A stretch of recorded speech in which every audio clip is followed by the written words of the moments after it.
Assalamualaikum warahmatullahi wabarakatuh. Kita lanjutkan pembahasan soal bagian B. Jawablah pertanyaan-pertanyaan berikut dengan tepat. Nomor 1. Tuliskan 3 kelompok dasar ilmu ekonomi dan berikan contoh nyata dari tiap kelompok tersebut. Nah, cuma menuliskan dan beri contoh ya, bukan menjelaskan. Jadi, 3 dasar ilmu ekonomi.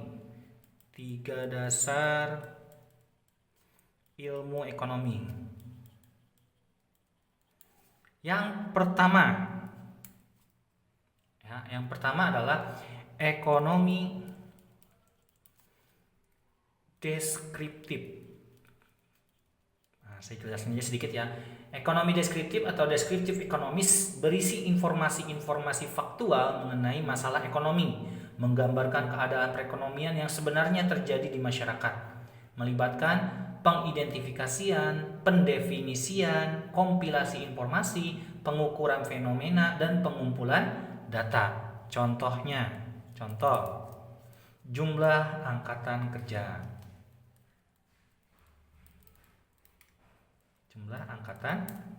Nah, saya kan dimintanya kan 3 kelompok dasar ilmu, 1 ekonomi deskriptif, keterangannya tadi saya jelaskan, lalu minta contoh nyata, ya udah nih jumlah angkatan kerja. Yang kedua, teori ekonomi. Nah, apa itu teori ekonomi atau ekonomis teori? Adalah bagian dari ilmu ekonomi yang bertugas menerangkan hubungan antara peristiwa-peristiwa ekonomi dan merumuskan hubungan-hubungan tersebut dalam suatu hukum atau teori.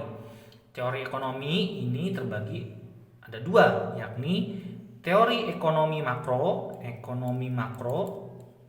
dan ekonomi mikro. Ini ada 2 teori ekonomi ini ya. Nah, teori ekonomi makro mempelajari kerja perekonomian secara keseluruhan. Contoh, saya tulis contoh di sini deh. Contohnya adalah tingkat pengangguran. Nah, ini kan luar biasa. Pengangguran itu berarti nasional ya, pengangguran. Nah, kalau ekonomi mikro itu adalah mempelajari perilaku individu dan rumah tangga produksi. Ya, cari contohnya kan, perilaku produsen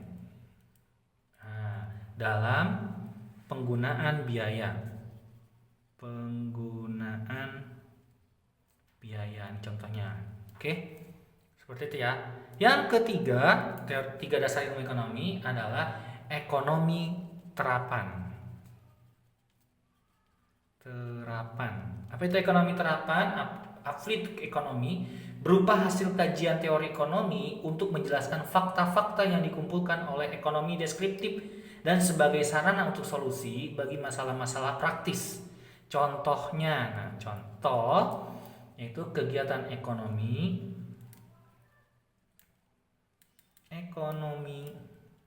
dalam perbankan. Di bank-bank kan ada tuh kegiatan ekonomi dalam perbankan. Oke, itu dia jawaban serta penjelasan untuk soal nomor 1. Semoga bermanfaat. Terima kasih. Sekian dari saya. Assalamualaikum warahmatullahi wabarakatuh.